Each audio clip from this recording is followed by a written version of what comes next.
My name's Russell. I am the frontman, singer, vocalist of Citadel. We just had the finals last night for the Brisbane Battle of the Bands, Good Things Festival opener, and unfortunately conceded to Apate. It was a great night. And yeah, here we are. Nice to meet you, Chris. Nice to meet you too, Russell. Thanks for joining us tonight, brother. Thank you. All right. So, Citadel, as you mentioned, they played last night the final Brisbane Heat to play at the Good Things Festival, mate. So, Yeah. unfortunately, you didn't get the chocolates on that occasion. But as a band, how was that experience for you? It was really cool. Even just being able to play last night, the lineup of Apate, Bad Neighbor, and us, like it's sick being able to play with two bands that we really admire, two bands that have hustled and grinded and really put out very different music, but really good music at the same time. So it was a lot of fun. We made a lot of friends, as well as Lunchtime and Soul State, who are kind of like a cousin band because we share a guitarist, Lewis, who plays bass in our band and guitar in their band. So it was very fun, made a lot of friends, and just good to be back at the bright side again. It's been a few years since I've played there. Yeah, cool. So, speaking of fun, mate, like how do you approach something like that? Like on the one hand, it is semi-serious because it's a slot to play at Good Things, but on the other Mm, hand, you're competing against your mates. You want it to be a little bit of fun and mm, stuff. So how do you approach it? mm. Like, you go in with that with a serious mentality, or Yeah, that's a really good question because Battle of the Bands are like almost trivialized in like American culture, with how we see things. They see them on TV and movies and stuff like that. But then you go to the actual one down at the bright side, and it's like, oh, we are all friends, but we don't really want to be competing. So uh, I'd be lying if I didn't say there was a lot of anxiety getting up on stage because it's not just, hey, we want to have fun with everybody there. It's like this kind of matters, and every little thing we do is going to get watched and analyzed. But once you're up there, you do kind of forget. And obviously, I wasn't at the other heats, but I know that last night, Apate and Bad Neighbor are incredibly lovely. And then we're really good friends with the guys in Soul State now. And Lunchtime were so sweet.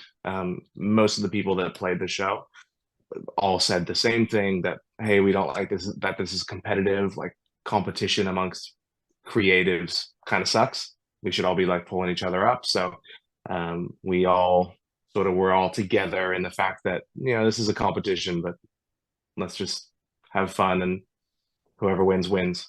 yeah, cool. It's a good point, mate. Like Battle of the Bands do have their place. Like something like this, it's a good thing. But to me, Yeah. like the music industry lately seems to be a lot more supportive of each other. And I put that down to Battle of the Bands because like 10 or 15 years ago, there was Battle of the Bands for everything. And then band's not going to go up the front and headbang to another band when that could give them the victory over them to do so. So they made the Yeah. whole scene become more competitive. And I think that Mm. stuck around for a long time, but infected the scene for a long time. Yeah. I do remember I used to be in a little weekend warrior band, and yeah, it was we were too naive to even notice that, but you're right. There was this like competitive nature that if someone else's set went really well, it meant for some reason your set, just at a normal show, like was impacted by that. But ever since we've been playing shows, we've had so many guys from other bands coming along, and messaging us, like at a show, before a show, after a show, just like random people making group chats. It's definitely, I think after COVID, Yeah, definitely. everybody's a bit like, we're lucky to be here and be playing music. So You see, like after Battle of the Bands, like a band will play their set and then they're all sit back because they're analyzing what you're doing. So that's natural to mm. get arms across with your body language. And all of a sudden, there's no one dancing. Everyone's just like looking at each other. It's like a Mexican standoff, but in some respects. Look, I'm not gonna lie, I did stand there to the side like that last night, but that's because I had just had a whole bowl of ramen and I felt I was full of broth. I did not feel well. Fair enough. So I'm assuming it's something like that. The set lists are a bit shorter than normal, mate. So, but when there's a prize at the other end of it, like Good Things, like what do you base your set list on to give Mhm, yourself the best chance to win it? Like, do you play all your bangers? Do you try and have it up and mhm. down tempo? Like, is there a strategy? Yeah. Uh, we we played our normal set that we've been playing since the start of the year for the first one. And then a week later, like we all sort of reconvened. We were like, what's the strategy here? Like you said, we only have 9 songs at the moment. It's on our album that just came out about a week and a half ago. And the songs that we don't play live now are a bit more, um, I don't know, not as engaging possibly live. So we thought about adding the dynamic and putting in a low song, sorry, like a more chill song. We got a bit of a ballad in there, but we were just like, we know these songs, we've been playing them, we know people that have seen us already remember them. So we just kind of went with that, more of the hype. We do have a couple songs that show dynamic, but definitely went for and engagement and hype, I suppose. So as an emerging band, mate, like what sorts of things do you take out of something like this? Do you look back and go, well, maybe this is where we lost, or we could have done this better? Like, do you take something out of it? Yeah, we definitely realized that we can put together more of a all inclusive show. So we worked on like a bit of lighting design. We got a little video to put behind us for the show, so it's like creating a bit more of like a this is our time sort of moment. But then also just like in preparation, we organized a sound guy, really paid attention to sort of what it is that we're going to be doing on stage as well, like when we're thinking about being judged, um graded, I suppose. Judged sounds a bit more negative. um and we really just like analyzed all the little things, which we already do kind of, but we did it more to a point. It was more of a reason rather than just having ADHD. Oh. I suppose the big question, mate, is are you guys still going to go to good things, or are you cracking the shits and saying, stick it up your ass, we're not going to the festival now? we I don't think any of us are going to good things. I struggle to spend money personally, and it's expensive. I'm not a fan of more than maybe three, four of the bands now that Apate is going, um, of a lot of the lineup, and spending that much money for a show that, you know, I probably wouldn't even enjoy as much as something that's $55 Yeah. just down at the Tiv sometime. Also, I'm, you know, standing out there in the sun, December, RNA showgrounds, no shower in sight. That Yeah, does not sound fun to not much me. shade either. Yeah. Well, I guess destroy your lines if you listen to this. I reckon all bands that make the finals, they should at least get 2 or 3 free tickets for good things just for the effort in future years. What do you reckon? Yeah, I would have loved that. I would have gone, absolutely.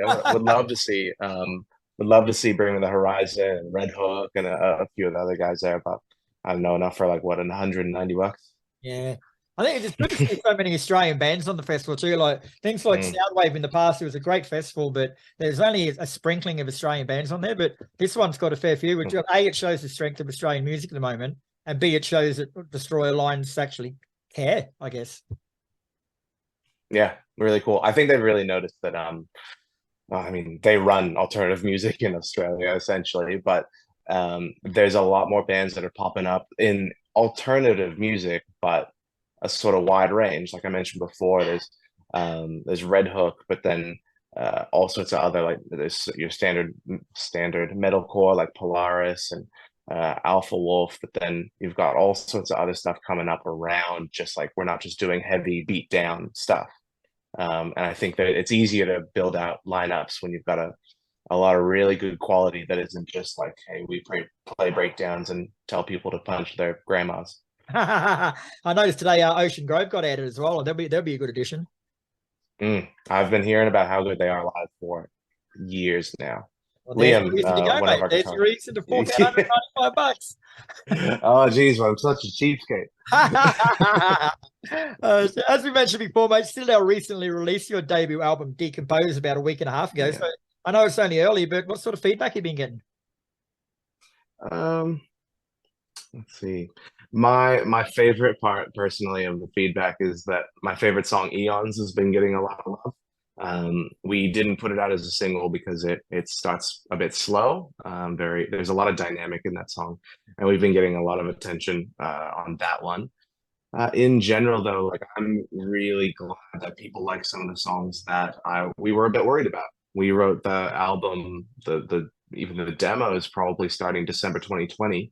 Worked on them a lot, but the idea of Citadel really changed even when we finished them. Like we've got a lot more demos to work on. So hearing like the title track Decomposed come out and people saying they really like it is a relief to me.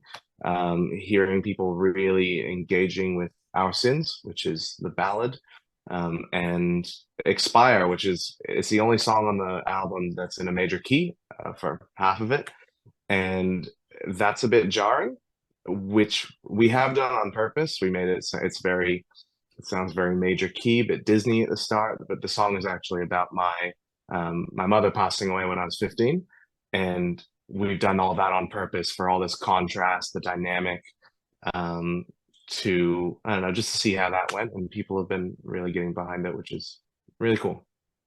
So for those out there who may be just new to the Citadel train or haven't heard of you guys yet, like describe the album from a musical point of view. Dynamic, big, because I think that you get like larger dynamics from having the lower sections. So we do a lot of focus a lot on dynamic and being thoughtful with what we write. We are really heavily influenced by Sleep Token as a whole. All of us have our own like individual influences, of course, but we really just put a lot of thought into where the next thing is going. It's always doing something. There's a purpose to like each section to get to another section, and we've tried to build a lot on extra layers of guitar and synths.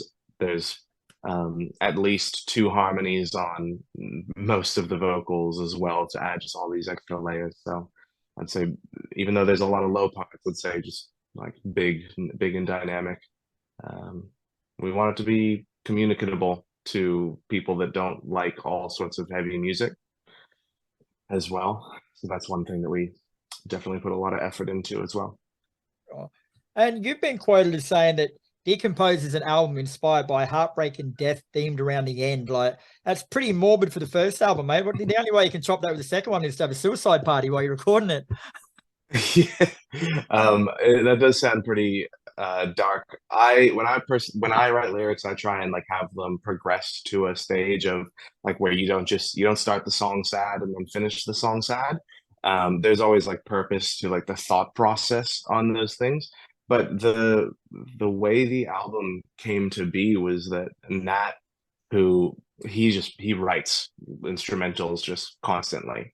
He's got probably 40 to 60 demos just sitting around of all different sort of genres.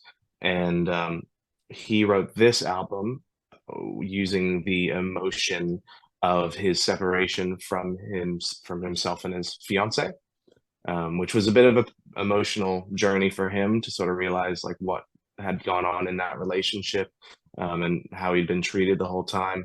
And then shortly after that, his grandmother passed away, who he was quite fond of. He's got two grandmas, and one he's not so fond of, and it was the one he is. So yeah, so yeah, I guess that was the catharsis, and so every song was based out of that. So Nat has this idea of where we want to go with our next releases, and I won't give that away at the moment because maybe we end up changing it. But talk to me again in 2 more months when you yeah, yeah. But unfortunately, I guess the album was born out of that. I've had a lot of death in my life for my family, and so like I guess it all just sort of came out of that. So catharsis from all those horrible things that were primarily happening to Nat at the time. There's also another great quote from you, mate, that says, when we were writing these songs, we were inspired to take what might have been traditional metalcore and give it an extra level of thoughtfulness. Like, that's deep on so many levels, mate. Can you elaborate on that? Yeah. What I meant from that is, I suppose, like what I mentioned before, Sleep Token really influenced us in creating this music. And what really blew our minds with that band is that they do have this extra level of thoughtfulness. The frontman, Vessel, he wrote, he's always been writing really minimalist things. Like you can search the internet for who the frontman really is, and he's had another project that was just really minimalist. And so building on that minimalism, then adding like 7-string guitars and an incredible drummer, there's just so much thoughtfulness in that. So then when Nat was writing the instrumentals, he didn't want to just go from like here's a riff into another riff into another riff, and that's the song. We didn't just want verse chorus bridge chorus, which we do have for one song, unfortunately. But we are just always trying to be like, here's the things that people like, but in metalcore. But then like that doesn't communicate to everyone.